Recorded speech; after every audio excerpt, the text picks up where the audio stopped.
Bonjour à tous, donc là je vais jouer une partie d'exhibition sur un échiquier réel parce que c'est vrai que ça change un petit peu des échiquiers virtuels et puis ça fait pas de mal.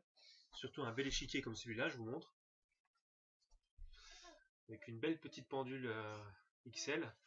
Donc voilà, ça va être une cadence rapide, je pense que ça va être environ une cadence de 5 minutes, peut-être avec incrémentation au système Fisher, puisqu'on avait vu sur le site que c'était logiquement la meilleure cadence, puisque ça évite de perdre autant dans les positions gagnantes ou égales.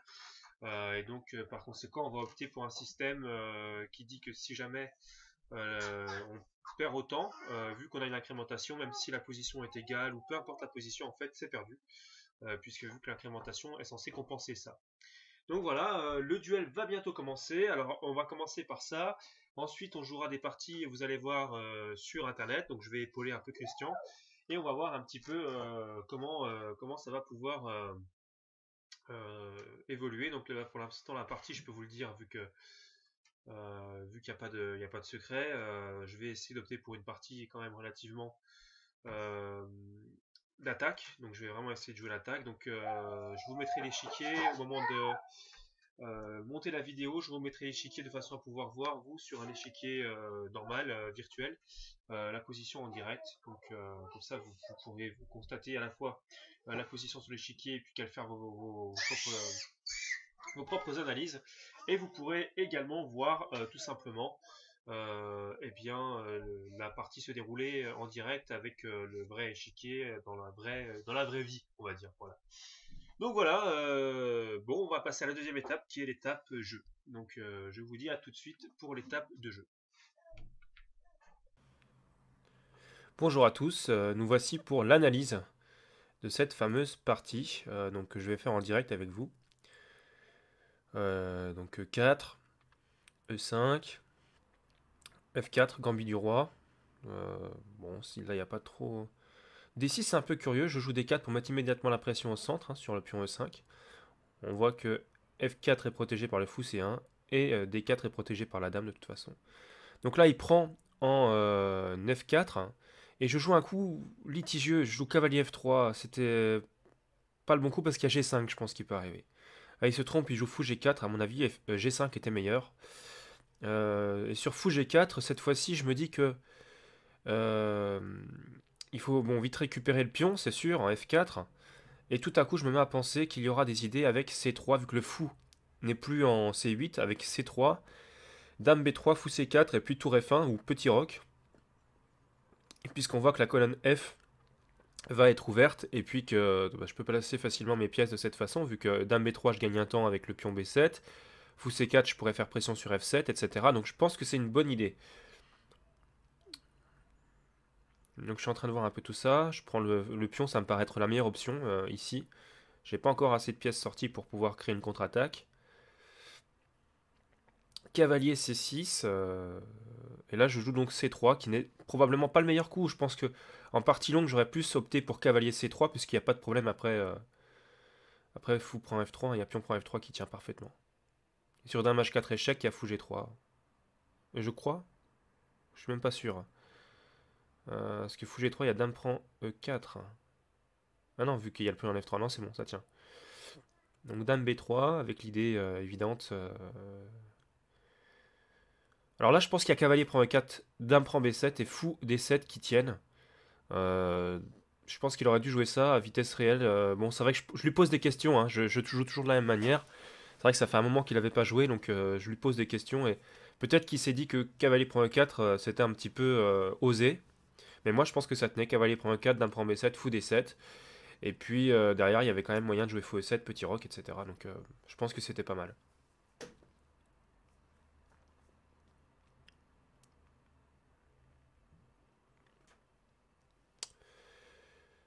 Euh, donc là il réfléchit.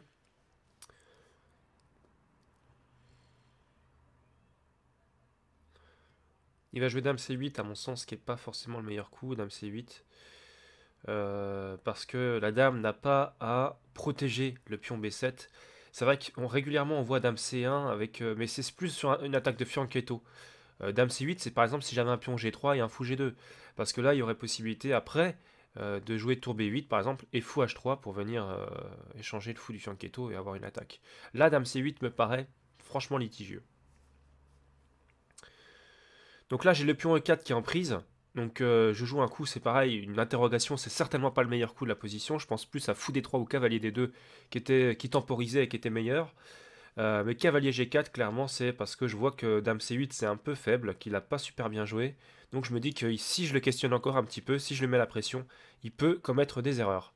Donc je joue cavalier G4, pression sur F7, menace cavalier prend ou plus précisément dame prend, puisque sur cavalier prend il y aurait fou E6 et la position est litigieuse.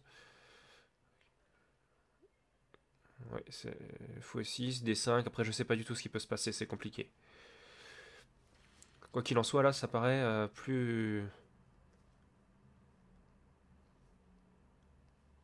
Fou H5, moi je pense pour lui fou H5 c'est clairement le bon coup. Cavalier D8 peut-être, tiens aussi, je sais pas. Par contre fou E6 c'est une gaffe, hein, donc tout de suite je joue D5, parce que j'avais vu que sur fou E6 c'était simple, hein, la réplique est immédiate.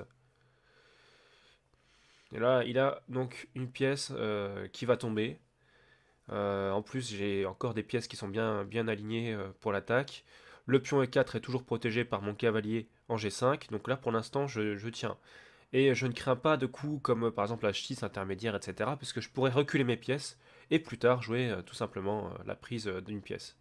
J'ai eu le temps de reculer vu que c'est une fourchette entre deux pièces adverses, donc il n'a pas le temps de les sauver. Et sur cavalier H5, sur cavalier A5, pardon, il y avait dame échec, hein. Vu que la dame n'est plus en D1, C6 ne va pas, donc j'aurais pu faire dame prend A5 après, avec toujours la même menace sur le fou E6. Donc ici je me demande si je dois faire d'abord fou prend E5, puisque c'est clair que le cavalier en E5 est trop bien placé, donc il faut que je l'échange. Donc ma question c'était de savoir si fou prend E5, est-ce qu'il n'y avait pas des coups intermédiaires. Clairement fou prend E5, ça compliquait énormément la position.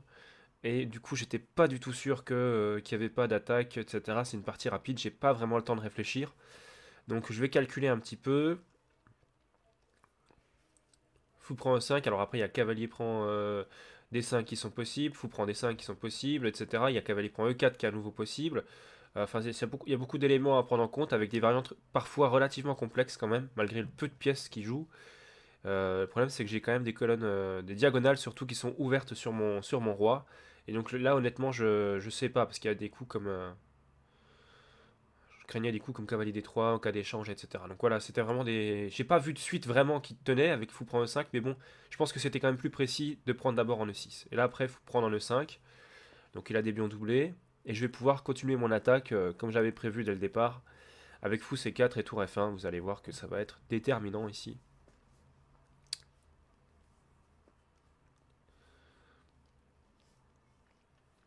Puis on prend. Alors là, je me tâte énormément, savoir si cavalier prend V6 tout de suite. Tiens, c'est très compliqué parce qu'après, il a toujours le coup C6 qui me gêne beaucoup. Donc, qui tient dans pas mal de variantes. Et puis, de toute façon, après cavalier prend E6, c'est compliqué de trouver une suite de gains parce que cavalier prend F8, tour prend F8, derrière, j'ai plus rien. Je suis en train de me demander, même si j'ai pas meilleur temps, de carrément de sortir le cavalier en D2. Mais je vais voir des suites assez sympathiques sur fou C4. Parce que sur cavalier D2, en fait, il y a peut-être H6 et je sais pas trop, après c'est compliqué. Alors que sur fou C4, pardon, même H6, je le crains pas, puisque j'ai fou prend E6 intermédiaire, il a pas d'échec avec la dame, donc je tiens très bien et après j'ai une forte attaque. Clairement, j'ai une forte attaque. C'est la raison pour laquelle je vais opter pour le coup fou C4, qui à mon sens est plus offensif ici qu'un coup comme cavalier D2. De plus, fou C4 me permet de jouer le plan que je voulais avec la possibilité par exemple de roquer assez vite ou de jouer simplement tour F1, qui serait un coup intéressant ici.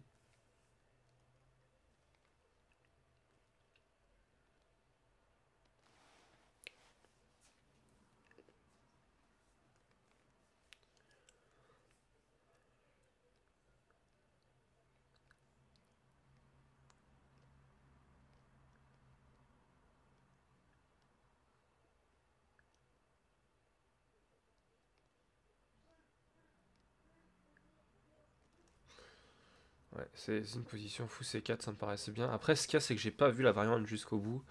Et je me trompe. Et donc, j'ai plus beaucoup de temps à la pendule. C'est dommage parce que, ouais, vraiment, j'avais une très belle position et j'aurais pu l'exploiter avec fou H3. Après, vous allez voir.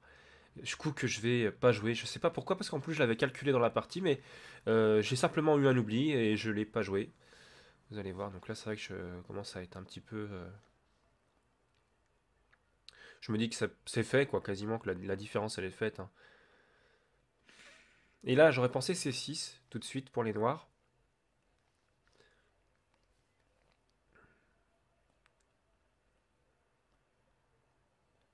C6, fou prend dame C7, peut-être. Avec l'idée de pouvoir assez rapidement activer la tour en A8. Parce que j'ai quand même encore le roi qui est au centre, hein. Donc il y a encore la possibilité, peut-être, d'obtenir à un moment donné un peu de jeu pour les noirs. Et peut-être une attaque, une contre-attaque. B6, alors ça, ce coup, il est intéressant pour une seule raison, enfin pour deux raisons en fait. Dame B7 pour attaquer E4 avec la coordination du cavalier F6. Et puis sur cavalier prend E6, je ne peux plus ramener le cavalier en C5. Sauf si, même si Dame B7 est joué, parce qu'il y a fou prend tout simplement. Il y a le fou qui est en F8 qui pourrait prendre. Donc là vraiment, ça me retire une case pour mon cavalier. Mais de toute façon, c'est vrai que le fou, dès le départ, aurait pu contrôler cette case. Et je pense donc que par conséquent, C6 c'était un peu plus précis. Fou prend, voilà. Dame B7, alors là, fou H3 était clairement une évidence, quoi. Fou H3, les menaces sont très très puissantes, avec Dame F7, ou simplement Dame E6, ici roi D8, cavalier F7, mat.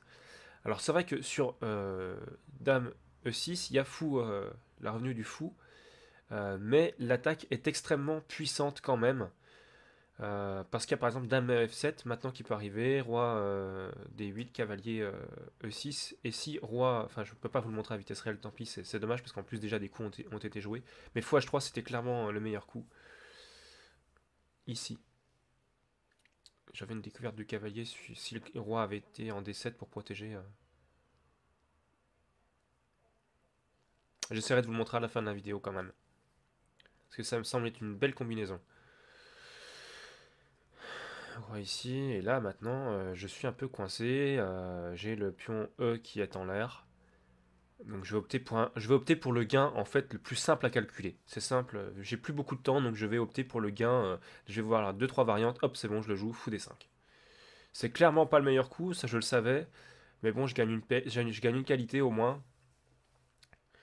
D'ailleurs c'est même compliqué pour lui de récupérer la pièce, de ne pas perdre simplement une tour. Donc voilà je joue ce coup là et...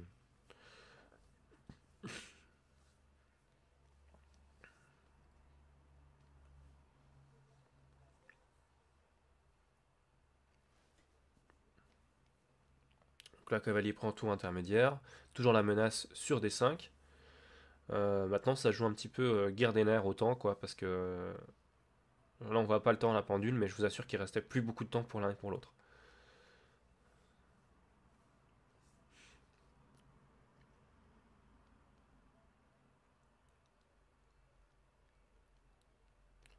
Donc là, je ramène le cavalier qui est attaqué, tout simplement, avec pression sur E5.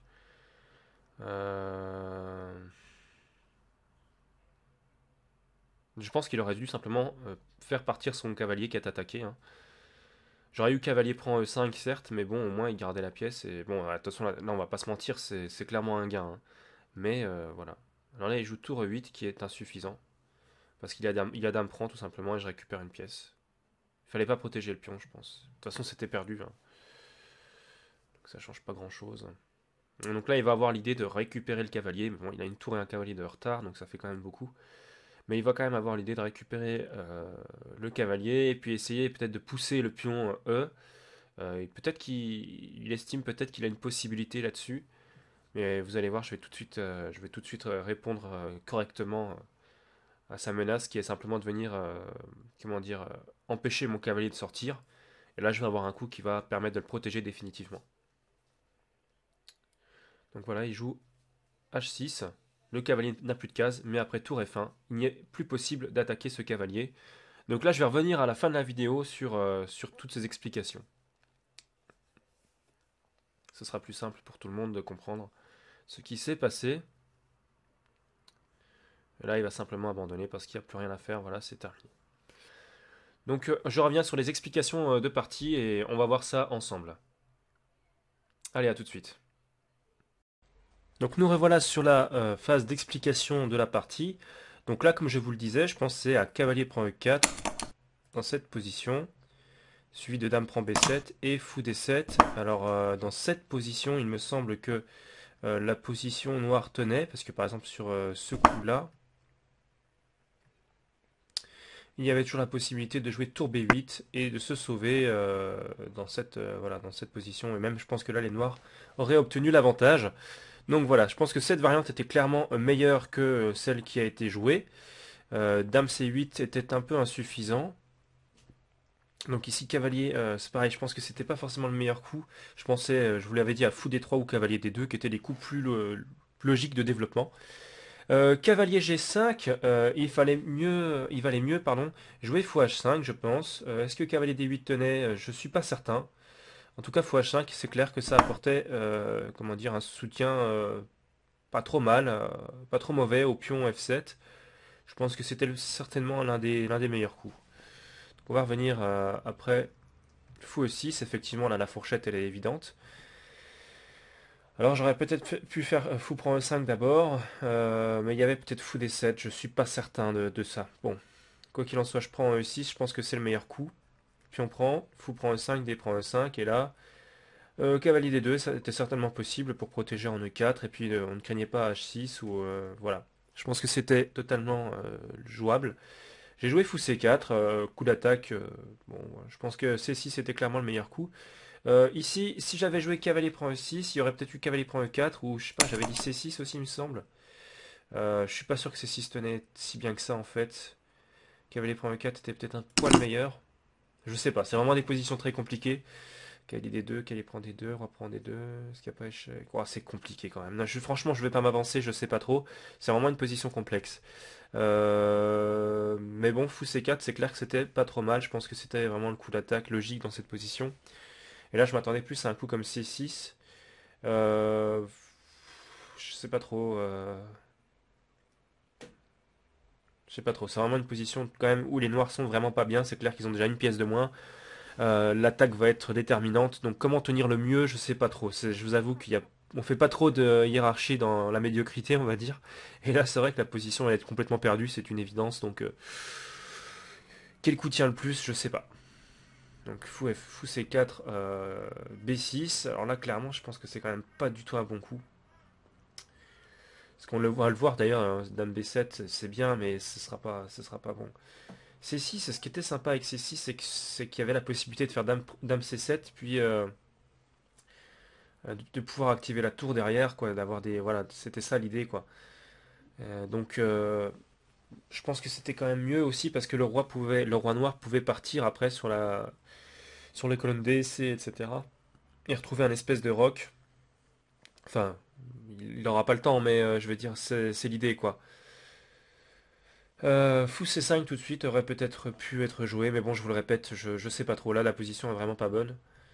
Alors, fou prend E6, effectivement. Donc là, je vous avais dit fou H3. Je vais vous montrer tout de suite pourquoi je vous avais dit fou H3, plutôt que fou et échec. Fou H3, pour moi, c'était le meilleur coup, parce que vous allez voir. Admettons que le coup... qu'est-ce qu'il pourrait faire? Bah, par exemple, si cavalier prend, tout simplement. Dame F7 échec.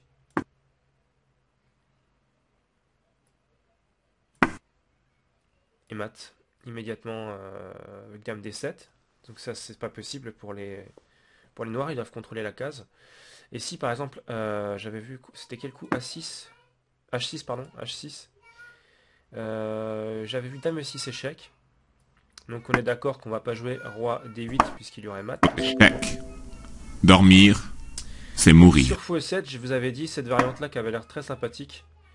Dame F7 échec. Roi D8. Cavalier échec. Et ça perd la dame sur Roi D7, même sur Roi C8 en fait, parce que tout simplement sur Roi D7, il y a Cavalier C5 échec, échec du fou hein, sur la découverte, avec de toute façon double échec. Et puis la dame est perdue de toute façon. Et puis de toute façon, même je pense que carrément Qu'est-ce qui peut se passer? Mais je pense même qu'il y a des maths très rapides dans toutes les variantes ici, hein. Ça me paraît une évidence. Il faut juste les trouver, mais c'est clair que... Roi D6, Roi C6, et Roi D8. Qu'est-ce que ça donnerait, Roi D8? Un cavalier prend mat sur Roi D8 déjà. Solez-vous, vous ne me battrez jamais. Mais d'un autre côté, moi je ne mangerai jamais de confiture. Avec Dame 6, échec. Roi prend C5, B4, etc. Je pense que ça va très vite mater. B4, Roi 6. Dame échec ici peut-être. Alors il y a B5, puis on prend Roi ici. Ah oui, tour à 6, mat en 2, tour à 6, dame prend, et dame ici. C'est pris un mat débile ce Bury. Donc voilà, déjà ça c'est mat. Donc là il y a deux variantes de mat avec Roi D8 et avec Roi D6. Alors en fait je pense que c'est mat dans toutes les variantes, parce que même sur Roi C6... Attendez, je vais jouer Roi C6. Qu'est-ce qui se passe? Je pense que même que le mat est encore...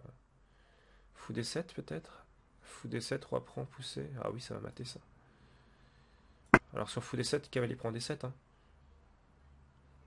Parce que si Roi prend, B4 échec, Roi D6, il n'y a pas d'autre case. Roi D6 et Dame. C'est vrai que je raterai un éléphant dans un couloir. Mais certainement pas un mat. Roi. Attendez, sur cavalier prend, je veux dire. Roi C6, fou échec, cavalier prend. Maintenant, il y a Dame D5 échec. Vous voyez que ça va mater très vite, hein, c'est une évidence. Le roi est obligé de venir ici. Cavalier A3, peut-être. Ou est-ce que. A4, peut-être simplement A4. Roi A5 et B4, voilà. Monsieur et madame de Donc, voilà, Damiano c'est ont un fils. Quel est son prénom? donc Matt. voilà, c'était pas, voilà, c'était pas, c'est pour ça que bon, C6 était meilleur que B6 et Dame B7 tout simplement parce qu'après Fou H3, je gagnais facilement. Donc après, c'est sûr que sur Fou H3, il fallait surtout pas jouer cavalier prend E4, ni A6, ni ces coups-là. Il valait mieux opter pour cavalier D5, bon, qui donne la pièce, mais qui empêche. Est-ce qu'on peut pas faire dégager le roi avec roi D8 ou je sais pas. Franchement là, c'est pareil. Encore une fois, c'est très très compliqué. Oh là là, Dame C6 peut-être. Ah bref, c'est vraiment compliqué. On va continuer la partie avec Fou F7 échec, le coup qui a été joué. Roi D8. Alors, que se serait-il passé sur Roi D7? Donc là, soit Fou E6, soit Dame E6. Je pense, moi j'aurais pensé plus Dame E6. Roi D8 et Fou E8. Peut-être avec la menace cavalier F7. Échec et mat. Donc là, il aurait fallu qu'il pousse le pion pour que la dame puisse contrôler. Mais bon, c'est voilà, la dame est perdue. C'est vraiment complètement perdu. Par exemple, sur C5, allez, on va le montrer. Cavalier F7, échec. Roi C7. Je ne peux pas jouer dame D6, il y a le fou. Mais cavalier A3. Cavalier A3 ou dame prend E5. Dame prend E5 peut-être. Dame prend E5, roi C8 forcé. Ouais, c'est vrai. Enfin, c'est vraiment quand même. La dame n'est peut-être pas perdue. Je me suis peut-être avancé là-dessus, mais en tout cas, c'est vraiment. C'est rideau, quoi. Hein. Cavalier prend H8 ou dame F5. Ouais, mais on va revenir sur. F4, est-ce que ça peut donner quelque chose ça? Ouais, je suis pas sûr. Ah, je pense simplement cavalier prend ici. Voilà, tout simplement. Et à mon sens, il n'y a pas vraiment de problème. Hein. Même si dame prend E4, dame prend E4, cavalier prend E4. Je sauve mes pièces et puis c'est bon. Hein. C'est complètement gagné, quoi. D'ailleurs, sur cavalier prend E4, effectivement, il y aurait fou C6 qui gagnerait encore la pièce. Hein. Donc c'est vraiment rideau. Hein. Là, il n'y a pas de possibilité de s'en sortir ici. Voilà, donc on va revenir, c'est pareil, à la variante jouée dans la partie avec roi D8 ici. Donc là, ouais, cavalier D2 certainement. Fou D5 m'a paru très bon en fait quand je l'ai vu. Et puis après le jouer, cavalier ici, cavalier prend. Fou C5, c'était pas forcément le meilleur coup, mais bon, je pense que c'était pas forcément le plus mauvais non plus. Fou C5, c'est une idée comme une autre. De toute façon, je le répète, la position est complètement perdue. Le cavalier s'échappe de toute façon. Tour 8, c'est clair que c'était vraiment pas du tout le bon coup. Ici, Cavalier E3, cavalier F4 aurait pu être joué. Est-ce que tour F8 c'est possible? Tour F8 moi je pensais aussi, mais bon, cavalier prend E5. Ou E prend D5, même carrément plus fort. Est-ce que je peux... Ouais, E prend D5. La pièce tombe aussi, non? Moi, je sais pas trop. Je vais vous montrer ça, tour F8, tiens, justement une variante intéressante. Donc, moi je pense à cavalier prend E5. Pourquoi? Parce que sur pion prend, tout simplement, il y a tour prend. Et ici, ouais, bon, il y a... Moi, franchement, je suis pas trop convaincu par cette variante. Je préfère cavalier prend.